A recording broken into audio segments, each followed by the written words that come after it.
Okay. You are live.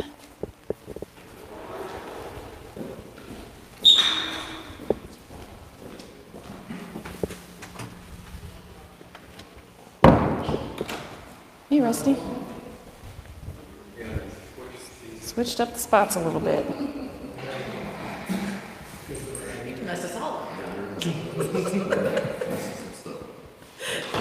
Okay, recorder is on and you are live.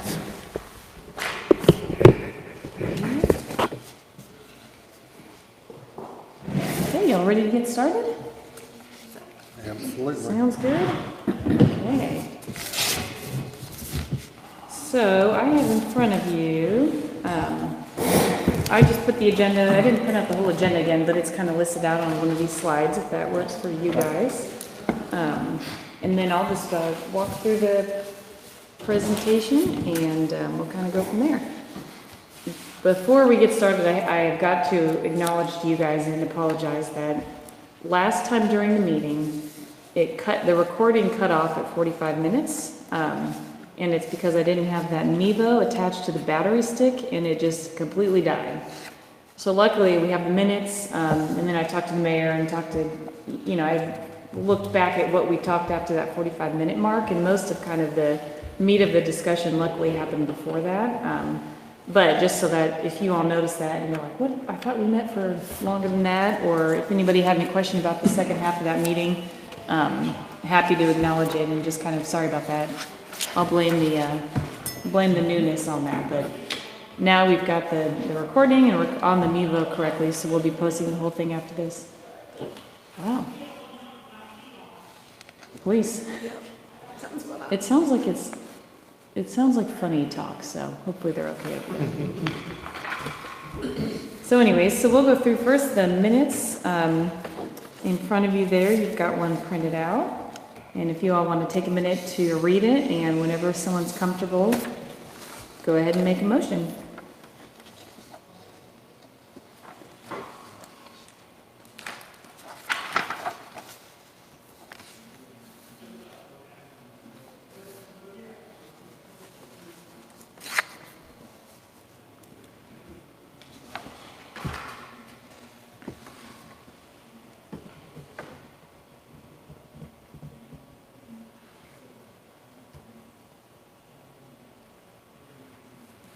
I'll make a motion to approve the minutes as presented.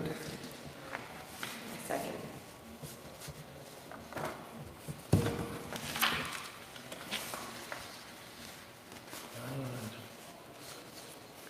Should you get that? Oh, well, you don't have to get that because it's in the name. Which part?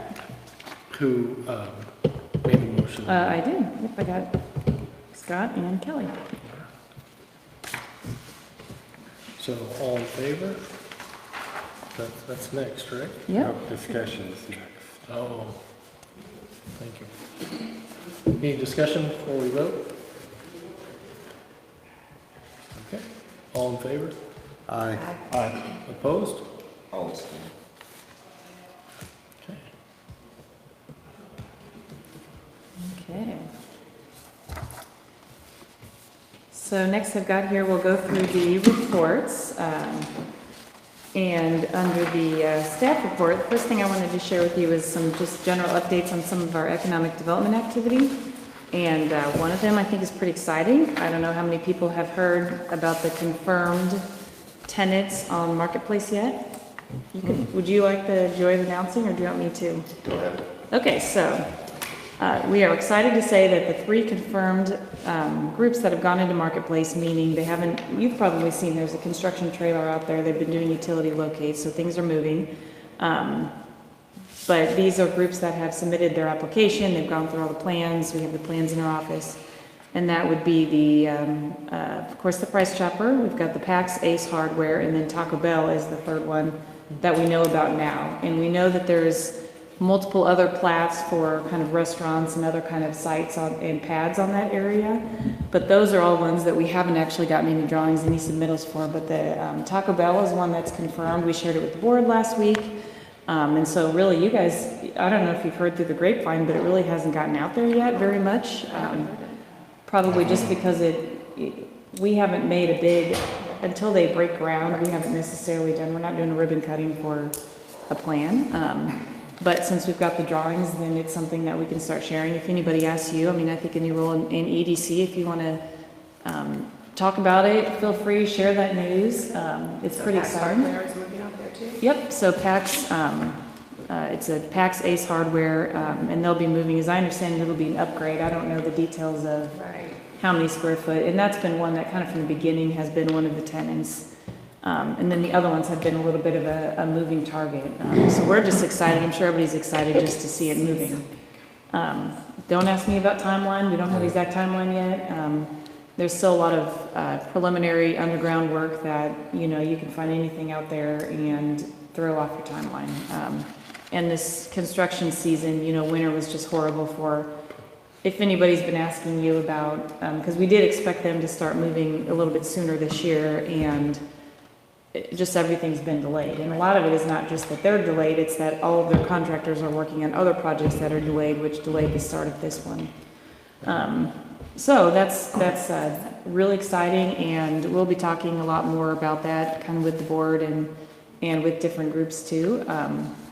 But when we saw that, at least in City Hall, we're all like, yeah, you know, everybody talks about that they want Taco Bell in Smithville. So.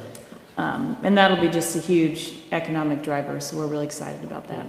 So the site plan, how many more businesses does it really kind of call for? So we have, let's see if I have that from Jack. I know there's at least 3 other locations that we've seen, like the building drawings. But I think even that's a little bit up in the air until we see actually who's going in them, because of course it might be something a different size than what's there. So even that's not really solid yet, but you know what I might do is I'll ask Jack next time if we can actually by the next meeting, if we don't meet again until August, we'll probably have more to announce. I should bring that drawing, or if we put it on the website, I'll send you guys a link to that. Yeah. Yeah. Any other potential tenants that they're talking about? You know, at one point before I started here, there was of course the conversation of whether the tractor would move in and out, and they ended up building their location somewhere else. I haven't heard anything specific. There's always kind of talks about, is there room for a hotel? Is there room for apartments? The biggest one we've talked about would be if there's room for the community center, and the developer has been pretty set from the start that if we wanted him to set aside any amount of land that we would want to do something with, that he'd be willing to kind of talk to us. But I've never heard any names for any of those, and you know, no one wants to commit to anything until everything's been signed, so. Those are all the really things, and you may know more than I do to answer that question, but. I don't know the specifics. What I'm mainly concerned about right now is just waiting for them to knock down that sign. Yes. So I think that was like mid next month when they were scheduled to do that. Mm-hmm. So, Mm-hmm. yeah, that seems great. What's a Felicia? We just announced the Taco Bell going into the TIFF marketplace. Oh, cool. Yeah.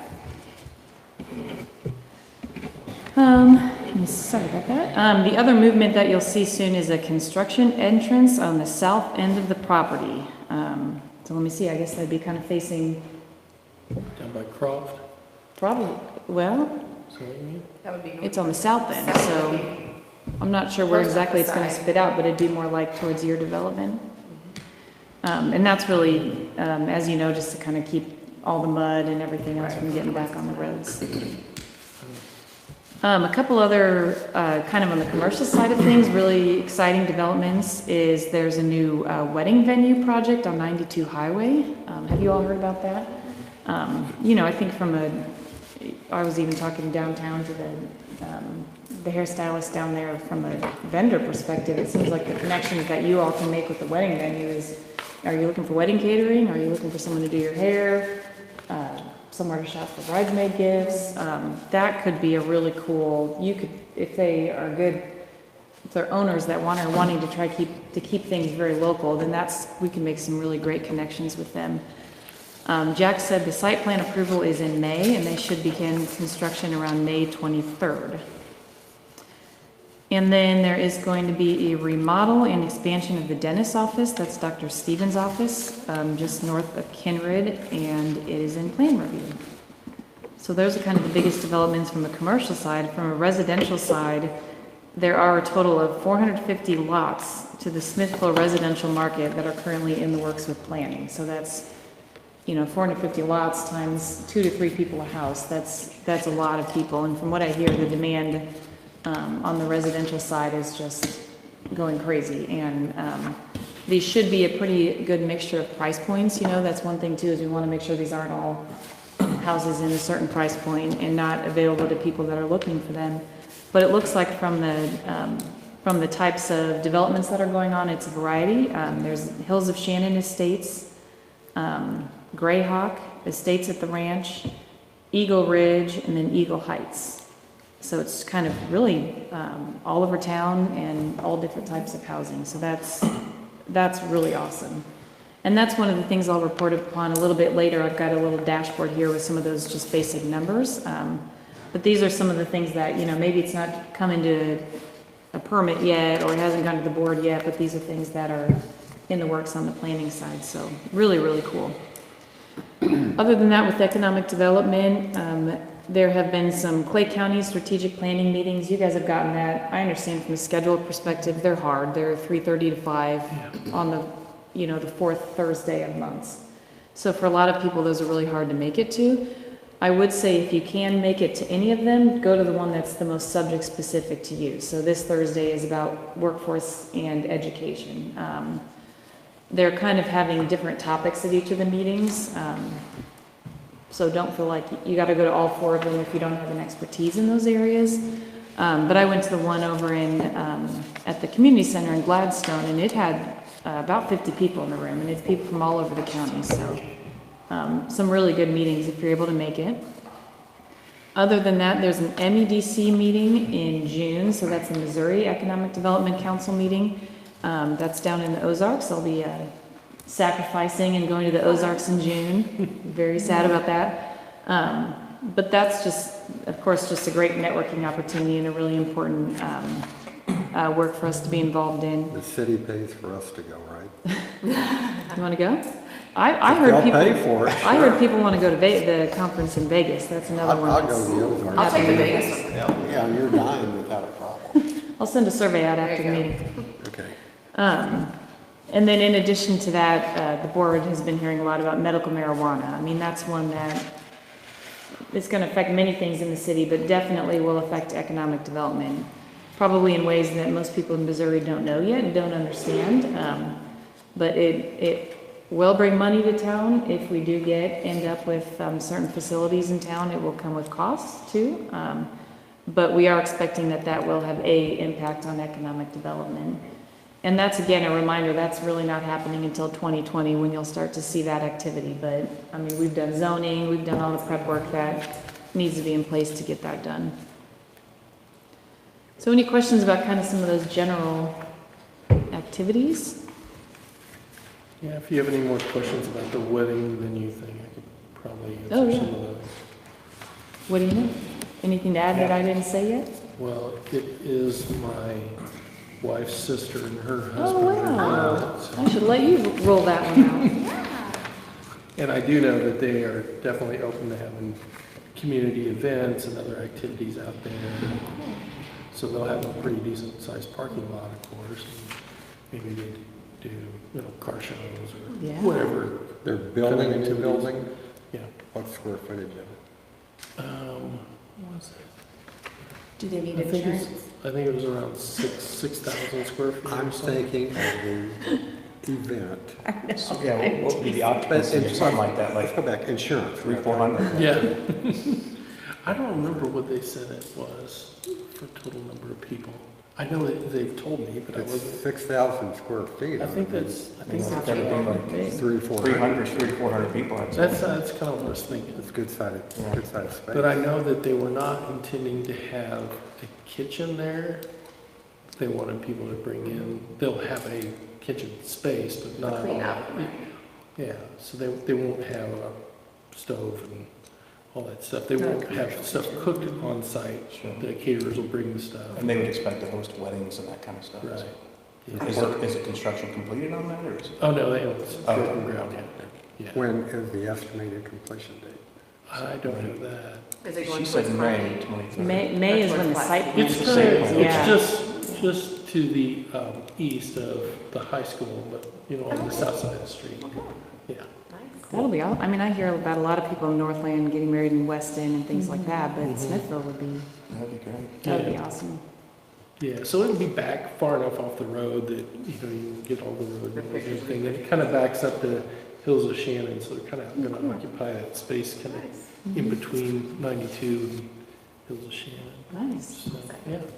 Yeah, they're pretty excited about it. And they're big community people, so, Mhm, they are. yeah. That's great. Tell them to hurry up. I will.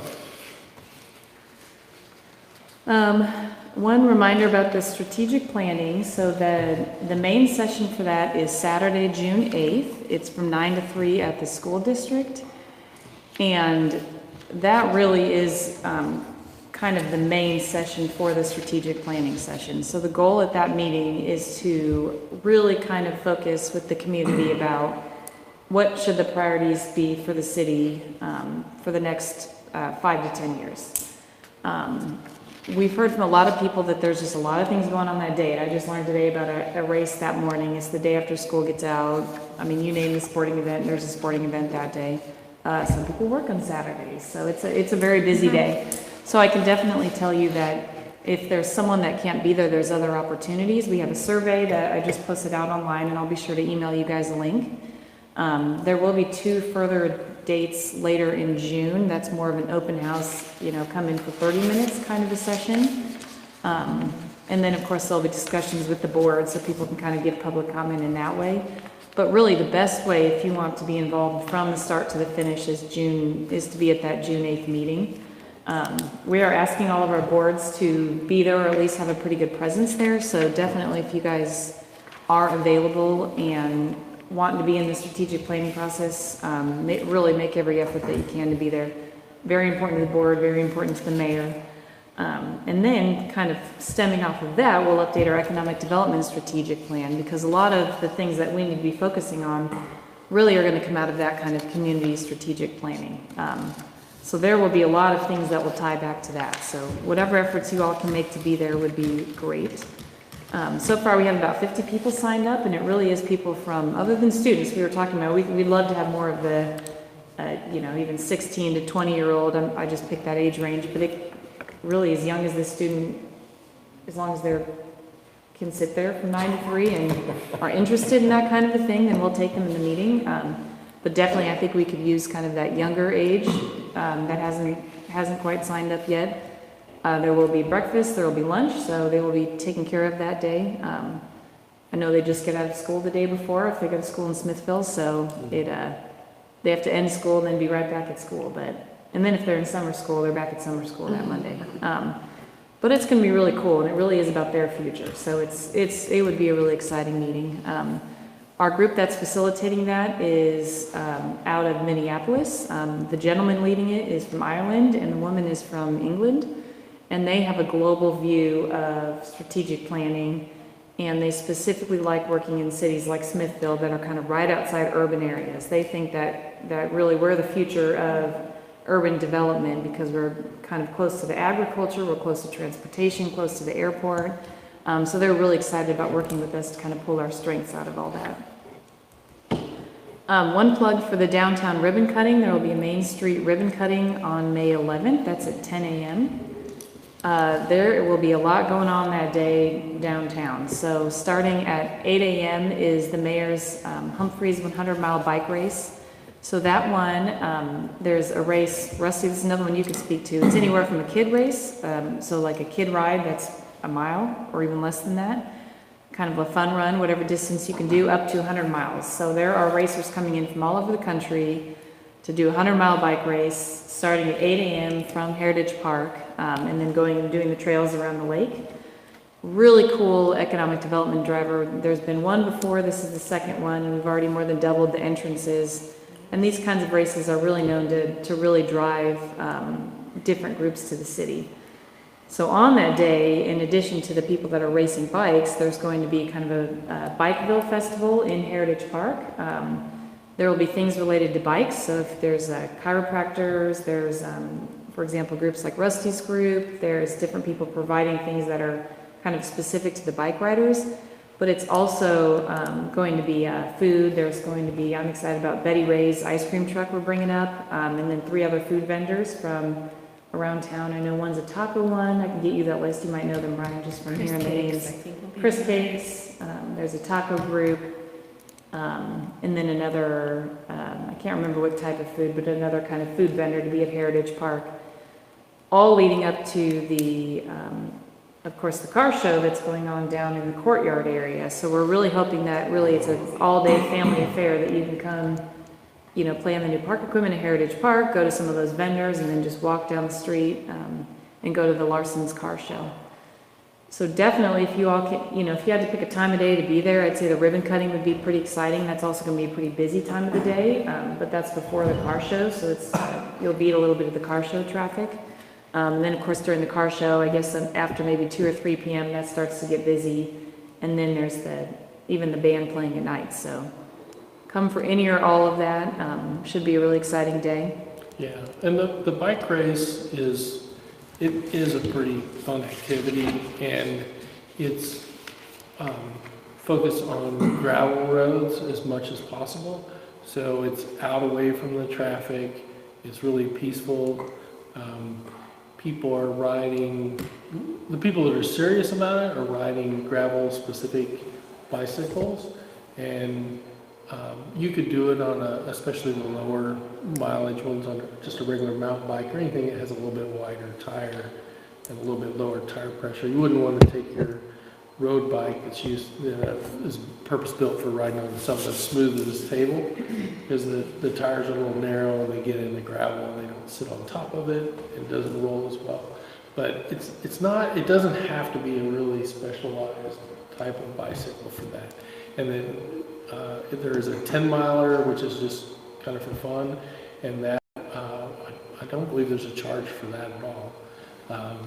The 25 is more your kind of beginner level, and there's pit stops along the way, and then I'll also be out there with my truck with a rack on the back to pick up anybody that breaks down or just has had enough. And then we have food and other services at a few different spots along the way. So it's a race, but it's not really a race. It's more of a friendly, fun environment. There will be people there that go to different events, and they really are there kind of to race and get their personal best. But most of the people will be there just kind of having a good social time. And I hope people don't get too intimidated by it, because the 10 or the 25 miler certainly is not bad. We do our family bike rides up at Smithville Lake on Thursday nights. We're starting that this week, but that's a 12-mile ride, to give you an idea. And last year there was a girl that was 7 that was going along with us on that. So, and that takes about, an hour or so. So the 10 milers, it's an hour or so, not too bad. He's looking at us like, even you all can do that. Yeah. So now, sure, I'm going to bring down some e-bikes to that event so people can check those out too.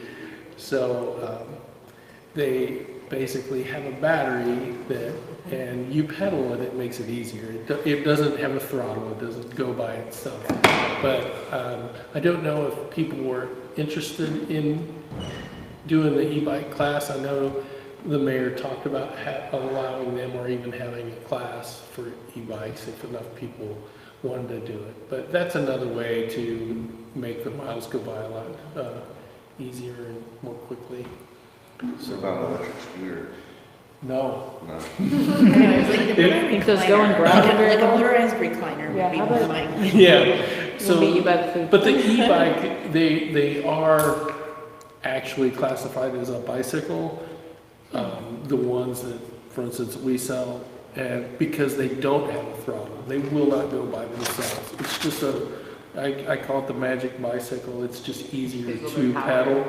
So hopefully we'll have more events and more proliferation of the e-bikes around town, because it lets people into something that we know that is good for our community and the environment, to have people out riding bicycles and instead of hopping in their car. So, but that will be a really fun event, and if you want to help by providing food and snacks and stuff at one of the rest stops, we definitely could use more help with that. So we'll stop in, I believe, Gower and Plattsburgh, and maybe another stop or two. What time's the actual ribbon cutting? 10 a.m. Yeah. Yeah, I think the first batch of racers leaves at 9, and the second batch leaves at 10. How many racers are you looking at? Last year they had her in somewhere in the mid 40s, I think, and they're right at 60 or over so far. So I think we'll get. Gosh, it'd be awesome if we had 100. I don't know if we'll make it to that number or not. But especially if we get more of those people interested in that 25-mile, just 10 to 25 mile, just to get out there and try it. I think people would be surprised how much fun it is once you get out away from the cars.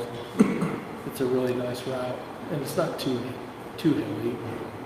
And it's on gravel, so you're not, other than getting to the track, you're not on the road. I think a lot of people are intimidated by being on the road. Yeah. So it goes north out of town, and then down KK, and then on County Line Road. That's the gravel road that goes north up to Gower. Mm-hmm. And then the last thing on my staff report is that the marketing funds, so that's the pot of money that we use to give out for different events around town. We do still have $1,235 in the pot for the city funds. And that's just kind of an update from last time. I think since then is when the 4-H application came through, and we just voted for that on email. That's another big event coming up this summer. So just so you know, if anybody asks, there is still some money for those grants. Okay. Ready for your chamber report? I printed them, so everybody's got one in front of them. Fairly simple. Nikki took the bottom two off the list. The community events. Anybody make it to the Easter egg hunt? We had 2,000 eggs. It took 4 minutes to get it. Oh my gosh. Last year we had about 1,500 eggs. It took 3 minutes. We had 500 eggs. It took an extra minute. It's a swarm of locusts. Mm-hmm. It's a cool event. The community awards dinner is this weekend. I think we've got a past winner here, Mr. Brian, and a nominee here, Miss Alicia. So it's getting bigger every year. We love doing it. Then the other events are on the sheet. We've got some new members. I won't go over them line by line, but we're continuing to grow. We've got over 200 members. Staying at that number for the past several years. And with growth, we hope to continue to grow. And you may or may not know, I stepped down this year. Rick Gath stepped up. Rick has accepted another position with another library. Long story short, he's been working 7 to 8 hours a week because the branch manager has had some pretty major health issues. But to be a branch manager at the library, you have to have a master's. And working 70 to 80 hours plus 2 kids, he doesn't have time. So he's moving to Southeast, I'll think of it in a minute. He's going to be the assistant branch manager, work 40 hours, and get his master's with the idea. So the board has the power to assign new positions for Starla James is moving up. Dennis Brewer is moving up to vice president. We're going to have an election for board member at large. So, know anybody that would like to be on the board? As of today, we only had 2 confirmed new candidates. We'd like to have 4 or 5. So,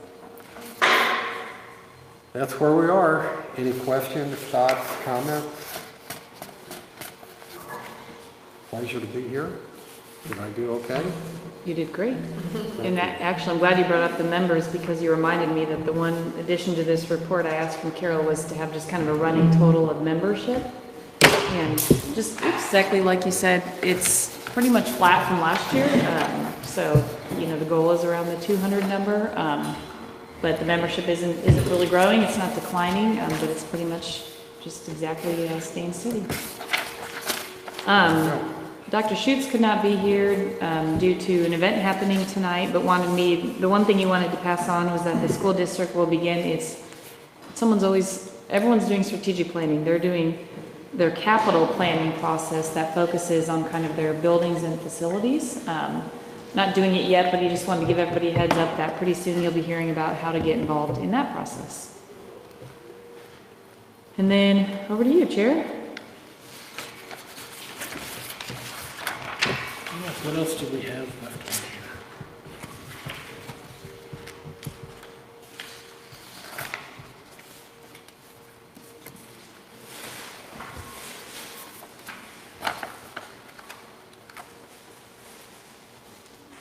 on here? Yeah, do we have anything in particular that I need to go over?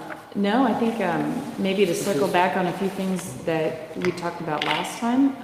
So we talked quite a bit about recycling and different recycling options. So I passed on some information. Really, the Mid-America Regional Council is the one group that does any kind of coordination for kind of commercial businesses and commercial recycling. So if anybody wants to kind of work together with them, they do have some grants available. They wouldn't pay for your ongoing hauling of different things, but if we ever wanted to build a facility or work together to identify a space, that's something that they can help with.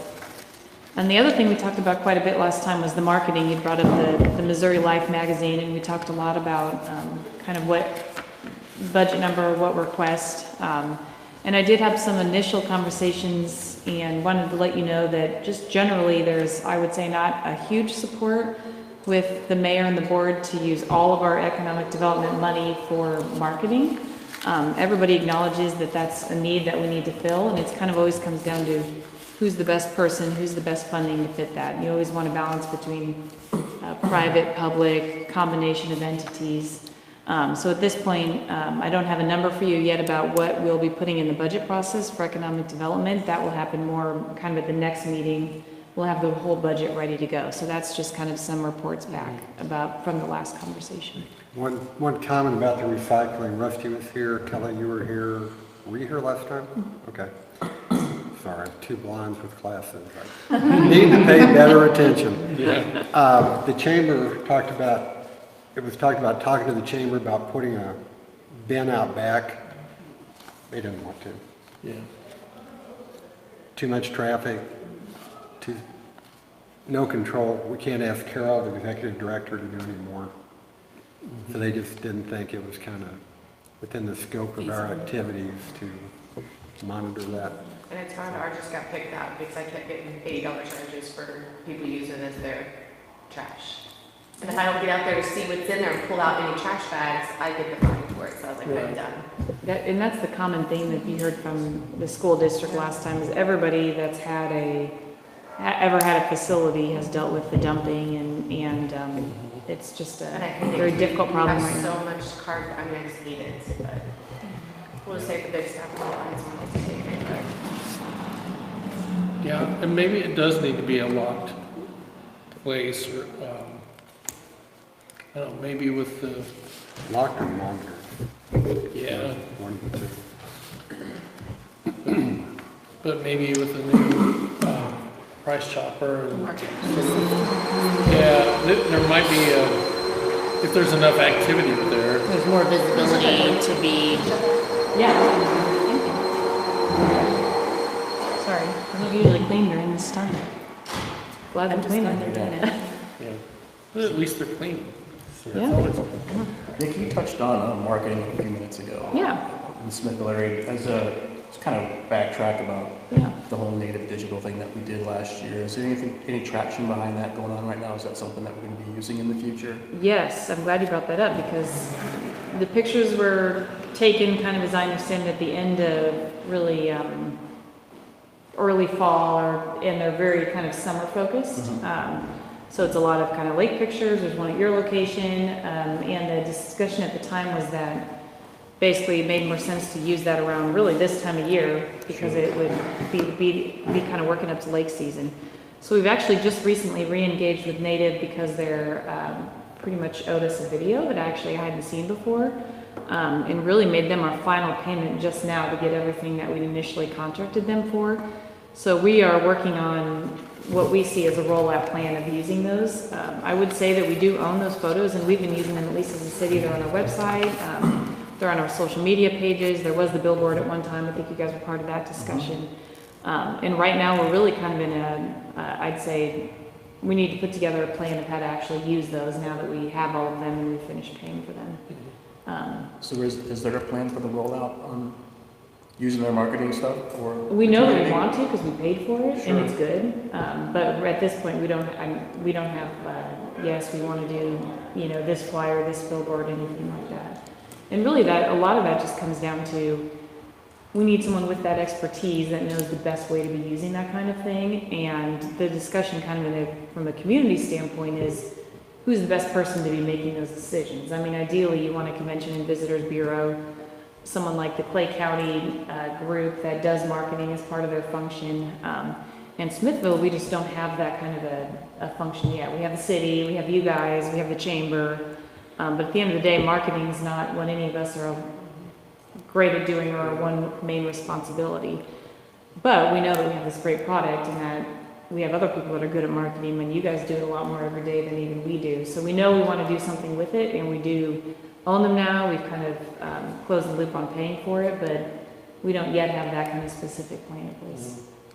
So, if you stop along I-70 at a Kansas Visitor Center, you can pick up flyers for towns that are smaller than Smithville. Mm-hmm. And they have, they show some community pride and some things to do. There are lots of people that like to get off the beaten path and kind of stop at those quirky things and see the largest ball of twine or the biggest coal scoop thing and what different things. So I think that Smithville has enough to talk about, to have either a bifold or a trifold brochure. And I think the city, my opinion, the city ought to do something like that could be at those touristy spots. And it's not Clay County's job, and it needs to highlight Smithville, not Clay County. We don't want a paragraph in something that Clay County does. We want our own, I think. Sure. And then I think there's another maybe trifold that has a little bit more information that we could do with the chamber, with the businesses here that want to draw in those tourists or lake visitors to our businesses. So like your business and my business, I don't mind paying for part of that. I don't think the city should really pay for it, but separate those two things. One that's about our community and maybe the museum and the lake. And you could say that we have 12 dining options or 30 or whatever the number is, and something about our library, something about our great schools. That's what belongs in the city brochure.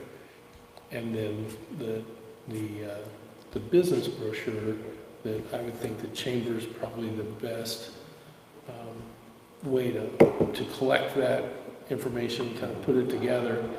I think we should do both. I think it would be cool too, obviously, financing something like that would be tricky, to maybe see if either like at the high school level or maybe get with a local college and find out if there's any sort of like a marketing class that would maybe take it on as a project and see if we can get them to, Well, Northland Caps would Yeah. be, That's what I was just getting ready to say. that would be a good project for Mhm. those kids, and they do some pretty good work. yeah. So I think, but I don't think we necessarily need free labor to make it work. I'm not saying not use Yeah, Northland Caps, but let's just say Northland Caps wasn't interested and we wanted to do it. I don't think the cost would be that prohibitive for the city to do theirs. Yeah. And I think that the businesses stand enough to gain that would be willing to kick in for the chamber version as well. I think once you divide it up between 20 or 30 or 50 businesses, depending on, Not good. yeah. Let's talk about that for a minute. Does that fall under your job description to contact the Missouri Board of Tourism? It can, I mean, a lot of stuff falls under economic development, so that's, a lot of stuff Your falls under position- chamber. Your Yeah. position's still new and still being Yeah. developed. I mean, I would say that, marketing is not specifically part of my job description, but you all know that, and just to your points, no one's asking me or anybody around the table to do that, it's just put together a plan to make sure it gets done. Right. Which We I, have all the materials, we have everything Yeah. that we need, it's Yeah. just a matter of presenting it to To get the public. Yeah. And how to do that's my point. That you're talking about all those stops in the little drive-through areas. Is that the Missouri Board of Tourism? so Do they have funds available? generally There's a what lot of I've picked questions. up on is, because that's one of the first things, when I started here, is walking into the native, and I knew marketing and tourism kind of stuff kind of kept coming up as a theme. And so just trying to wrap my head around who does that where, and generally I'd say in Missouri that there has not been a great focus statewide on that kind of a thing. It's been one of those, They don't have a lot of funding's been money. reduced, they've had so Kansas. much turnover, governor, staff, all of that kind of thing. So it's been, I haven't necessarily heard that it's traditionally been a great source. But I know that they're totally restructuring the economic development department under the new governor. So it could be that it kind of rises back out. And we know as a state that we're not keeping up on tourism and economic development. So I think the state's gotten some pretty harsh numbers on, we need to be stepping this stuff up. Because doing the brochure, step one, getting it distributed to all the right spots. Exactly. That's the key to it. Yeah. But I think that judging from the look of the variety of brochures that you can pick up in Kansas, that it is not a statewide effort. There are certain things that you can tell are a statewide effort because they have a real consistency.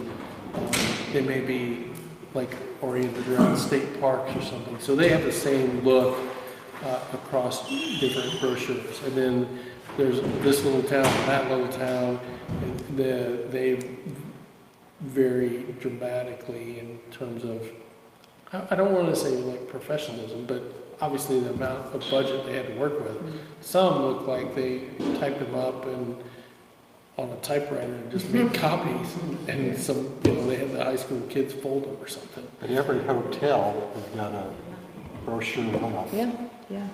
Who handles that? So that would be, if that could be something that you could find out a little bit more about. Is there something on the state level or county level that would help us, any resources as far as putting it together, producing it, distributing it? There probably is a way to get it distributed, because I don't imagine that every town drives to every tourist spot and puts them in the little things themselves. But even if we start out with just doing, a few thousand, and we take some up to the Lytton Center, and we take some to other spots that are close by and see if that does something for us. And whether it's the city one or the chamber one or both. Yeah. I don't think we're talking about, especially if we use some of the other resources like Northland Caps, I don't think we're talking about a lot of money to do it. Yeah. And I Well, don't even think it's about that much time. yeah. I mean, the native, that was a good amount of money that was spent on that. So I think no one wants to go out and redo that part of it. Yeah. Well, in the native part, it's more of it's a digital format, right? Yeah, yeah. It's not, they take the whole brochure thing out of it, which could be impactful, but I feel like the digital stuff is gonna be, you could be able to distribute a lot further, have a bigger impact. You can change it, you can submit it almost, immediately once you get that whole format set up. So, and that, I mean, if you wanna get it into a position where it's gonna be impactful for the lake season, Yeah. then it needs to be going in the process now, basically. Yeah. Yeah. But that reminds me on the digital side with like the bike race, I was trying to find some more information about it. And the place I thought to look was Smithville's website. But there's nothing there. There's not even a spot on the calendar for it. So I don't know if I'm sure there's a reason for that, but we need to figure out if we're not going to have those type of events on the smithvillemo.org website, we need to have a different website where we are going to have that stuff. And maybe you can find that out from the mayor if he wants to separate those two things, or what do we need to do to get them Yeah. integrated in And there? would we have to create our own website just for this marketing campaign? Or is it something that you just link to everything I was else? gonna say, can't we just link it? Yeah, so that's, definitely one of the challenges is, as a city, you're always having to be conscientious of what are you sharing and what are you not. So from a calendar perspective, I don't know the history, but right now, really our calendar is kind of boards, commissions, just Yeah. the basics. And the community, actually, the chamber has one of the best calendars that I've seen out there of a comprehensive. And some of that's challenging too, because so many people use Facebook events kind of for their own calendars. So it's just a shifting kind of world right now. And yeah, the city can definitely link to other places that might have information. It's just we can't say, here's our favorite restaurant in town, go to this one. Is this the time to even bring up the topic of just a tourism website? So that's, I have actually a quote from, Carol and I have talked about that, and we talked about that before in here, and as you probably feel like it's going in circles. So we have a quote to do a tourism website from the same group that runs our website. So it's just basically municipal CMS could create a tourism site. And I think it always comes down to who's responsible for the content, who pays for it, it's really not as much about the money piece as it is about who's staying on top of it, who's maintaining it. And as you know with those things, if gets outdated even by a month, it's not functional. Well, by a week. It's not Yeah. functional. We use a marketing company for the restaurant, and I know Ladoga Ridge uses the same company, it's a marketing company, and you can submit them information, and they have it up on a social platform within minutes. Yeah. I mean, that's an option, if they're interested in contacting them, I can certainly pass on the information.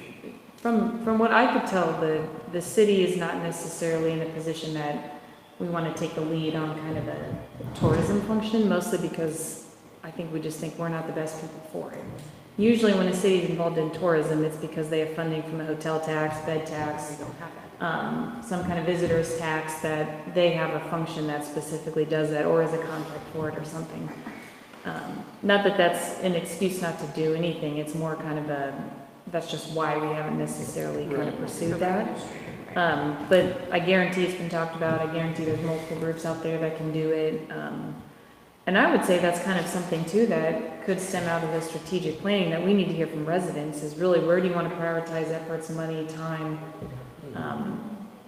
Is it tourism? And if we keep hearing that over and over again from broader group, EDC, everybody, then that kind of confirms that, we need to just kind of figure it out and don't worry about who's doing it, who's not doing it, just kind of solve the problem. So it's been baking for a long time, and there's, of every there's lots of options, there's quotes, and it's kind of a matter of figuring out the right way to do it. Yeah, and I would say May 11th is the perfect example. It's like, how are we gonna promote May 11th? I mean, there's a lot of stuff going on that day. Mhm. The city has a vested interest in it. Yeah. The city is actually running the bicycle ride, so, you know, why isn't that on the city's website, or should it be on some other one? But when I know the mayor has a challenge with it, because the post where you can go sign up for the ride says that the website for information is the city's website, yet there's no information on the city's website anywhere other than where the city is.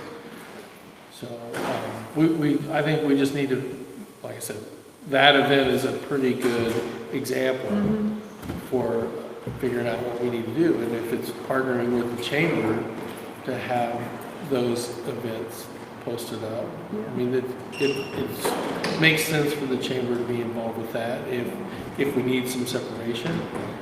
If we don't, then we figure out a place to put it on the city's website, or the city can have a second website that focuses on those things. I guess really we need a decision from the mayor and the alderman, Yeah. what they want to do, and depending on what their preference is, then we can help. But we don't really want to take off in a direction that is counter to what their preference would be. I'd like to see the city make that call, that yes, it's wanted, yes, it's needed, no, it's not. Then a separate committee figures out the best way to do it. I mean, we've talked about it for years. We're missing great opportunities. I got a call last week from a gal that she's learned self-taught how to set up a website. She goes, I need practice. Okay, here's a great opportunity. And then have a link to the chamber, link to the city, link to everybody's business here. Yeah, it's really, Not that big a challenge. it's not the technology, it's kind of the, like I said, maintenance, overall responsibility. I can definitely tell you that from my conversations, the city's not involved in being the solution. I mean, it's gotta be some kind of public-private chamber Well, partnership. the city I'll starts tell you that for sure. it, this committee could form a subcommittee, or we know somebody that could help with it, and we come up with solutions to present it, but talking about it, hadn't done anything yet. Yeah. But I think it's a problem that the city has an event and doesn't have it on their own website. Well, let's take care of it. Yeah. Take care of it, would you? I wrote it down. So the question is just how. I perfectly understand having a calendar on the city's website that is focused on what our current calendar is. It makes 100% sense.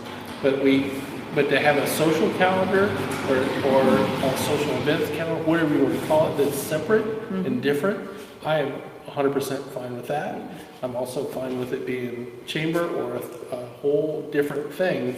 We just need that decision from the top as to what their preference is, and then like you said, then we can get together, figure out what our options are, and we can either present choices or we can run with it. There's a lot of different things, but until that, we just have to have that kind of a little bit of direction from the top, Okay. and then we'll Well, figure out how to go. luckily between now and the next meeting, there's some good natural time to be working on this. So I've got a slide later about kind of what I'm proposing for the next meeting, but pretty much between now and June is going to be a lot focused on strategic planning. And then from June and August, there's a little bit of a break. And that's at the same time that we'll be needing to build the budget request and kind of talking through that with the group. So that really would be the perfect time to kind of have a committee. So I'll keep having those conversations and continue to report back to you all. Great. Are we still on your report?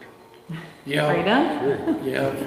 But Can we talk to the mayor just about this thing specifically and see, maybe we can get this on the work session agenda? Or we can. About the tourism piece? Tourism piece, Yeah. especially because the calendar thing is, I've many people would want to see more events on there. Yeah. I would just be concerned that, you know, if we start doing community events, that if there's an undesirable type event, you know, they say, why wouldn't we promote our event? Well, we set the something's criteria. accidentally That's what the lost. committee's gonna do, set the criteria for what a credible event is. I think it's just something the business or an event person's gonna have to submit. I need this on the calendar, Yeah, first and foremost. It's gotta meet certain criteria to reach the calendar. yeah, and if Kozak's is gonna say that, oh, well, every night is an event in our place called Happy Hour, and, you know, that's not what it's That's really not for. it. And we, yeah, and But I don't wouldn't do suggest you that. do that, but I mean, Don't there is do a that. difference. But that, I think that would be helpful, and I think that's gotta happen anyways, because, you know, like this year, there was a $10,000 budget for economic development that this group used for events. Last year was the native contract and some other things, so no matter what, the board is gonna need to have a conversation kind of about the general direction of where are we spending money on. So I think that would be helpful too, because I don't think that conversation has happened with your current group. And so it would be good to help facilitate that, I think. So, new member, the new member introduction, it's kind of in a weird place in this slideshow because I put it like after the other reports and all this stuff, but now obviously you know he's here. We have a new member. Alderman Chevalier was appointed by the board, and he will be here at least for a one-year term. So welcome, new member. Also, a little bit of a membership update that we do have. Marshall Neff went ahead and resigned. His term was up in October, and so I think it was just a matter of time and priorities. You know, he had good things to say about the group, and just kind of, you know, it became difficult to meet the meetings. And we do have a rule in our EDC bylaws that if you miss 3 in a row, then you're going to have a conversation about different attendance. So his position is currently vacant, and in October, it's anticipated that instead of appointing someone now awkwardly for like 3 months, we'll go ahead and wait until October, because there's kind of a whole group of applications up in October. As a city, we are having a new process for board appointments. So you can see this is just a screenshot from the website.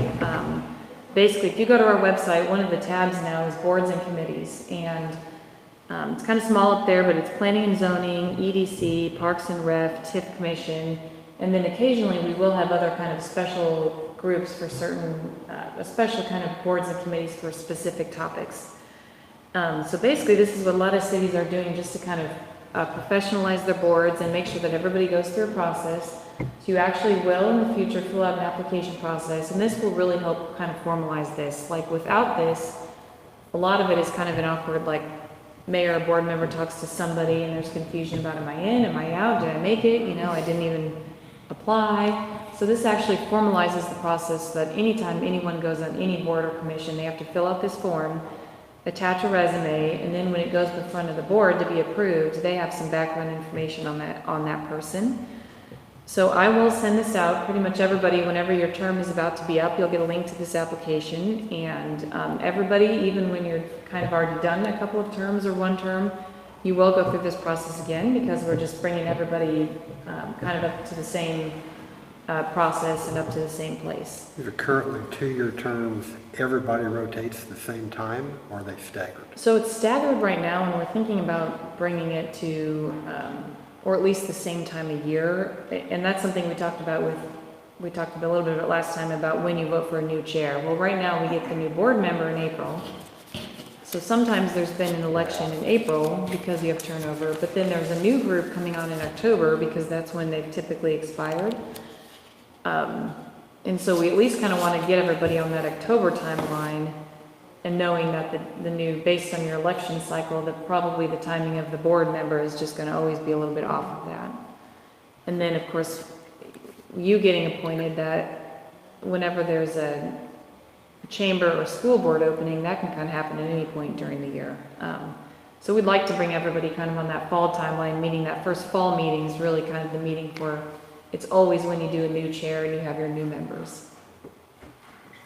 You just mentioned the bylaws state in these 3 meetings. Yep. You have an issue. Since we're going to quarterly, maybe we should look at that again and come up with a different solution. That's a good point. Would you think less, like even 2 meetings in a row? I'd say 2. Yeah. Yeah, that's a good point, because 3 meetings in a row, that's basically the The year. whole year. Yeah. First Then we'll day, and you're talk already to you coming up about with amazing ideas. You can stay. You can stay. Actually, that's perfect, because that'll be updated in front of the board in May, so I can make that change now. Thank you for bringing that up.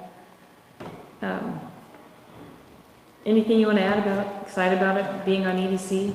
Anything we need to know about you? I'm really glad that like I'm on here, and this is cool. I'm really supportive of what's going on out here, and I want to make sure we're getting some, want to make sure we bring business and stuff in here now. Okay, so then the next thing on the agenda is this kind of quarterly dashboard, and this time I showed this to you without numbers. Now I have mostly numbers, which I'm excited about. And really, what I want you all to see this as is this is, like when we as a city are thinking about how we're doing on economic development, these are the stats that we look at. So this is kind of a really gives you a takeaway too of, are we making a difference? Is what we're doing mattering? Where is this really affecting the community? So these are kind of some of the general concepts that we look at when we're trying to judge that. So just kind of starting from the top and going around residential permits, that's always a big one, and that's specifically new construction. And at this point in the year, we have 6, which is about what we expect this time of year. You just got a preview that we're expecting that many new units, so we know that number is just going to explode here any minute. Last year, the number that we ended up at was about 183, so we're kind of hoping that this year we even beat that. And of course, that's a huge indicator from the residential side, and that's kind of what everybody's predicting, that with the next census, our population numbers are going to be quite a bit higher. One kind of note on this, and this applies to the commercial permit as well, is that these are specific to the new construction numbers.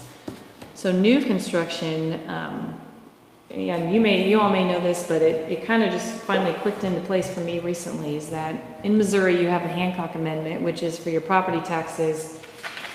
It basically controls it so that city's mill levy adjusts for when property values raise, and the goal is to keep property tax flat. So it's really for the citizens, that's the vision that was put into place. And that just means that just because your house value increases by X amount doesn't mean you should necessarily be paying that much more in taxes. And of course, it all has to even out across the county. So sometimes your individual taxes will go up, but the city's mill levy gets adjusted up and down based on what the values are. What's so important about new construction is that new construction is the only thing in Missouri that adds to the base. So you're an individual property going up and down, it all kind of levels out and our property taxes stay the same. When we have new construction, so like in the marketplace, whenever that gets out of, it'll be in a TIF, so some of its property taxes will go back into the development. But when we have a brand new property, that actually gets added to the base of the value of the city, meaning we get more property taxes to go in towards all of the amenities that we want. And really, this is a lot of the reason why Smithville just hasn't grown, is that residential, you can do awesome all day long on residential, but until you get that, multi-million-dollar value on the commercial side, you're just not adding to that tax base in the same way. People look at Liberty and Lee's Summit and they're like, man, how do they just keep doing roads, keep doing all this? It's because they're constantly having new construction that adds to their base. So we haven't had a new construction commercial permit in Smithville since 2016, the Dollar General. And that is huge. That number needs to go up. It will go up once we get the marketplace commercial permits in place, since those are all new building. And of course, we have really good numbers on the remodels. We talked a little bit about when a dentist remodels, when a business remodels. That's all great too. And that's great for retention of existing businesses. But really getting those permits, especially on the commercial side for new construction, is what really drives at least the value of the community up. So this is definitely focus and why cities are so excited for things like marketplace and some of just the new construction going in, is that it's building to that base, especially if what's already there is also being dropped. So that's a number that everybody, if heard the mayor talk about it, this group should be talking about it, is that's really kind of the best indicator of, once those numbers start going up, it kind of trickles down to a lot of things. And I think Smithville has a really good thing going where we do have people investing in their existing buildings. So what you wouldn't want is all new construction and everybody emptying out of downtown and not, you know, investing in their strip malls. Well, our strip malls have gotten pretty consistent upgrades. You know, even when you look at the strip mall, like with Tipsy's and things like that, you kind of want that and the new construction. So we have really a great base set that we have people investing in their existing businesses. And it's really a goal that that commercial permit number just keep going. Even a city like this, even one is a huge impact on what we have. So those are just some huge indicators that when cities compare them to other cities, those are some of the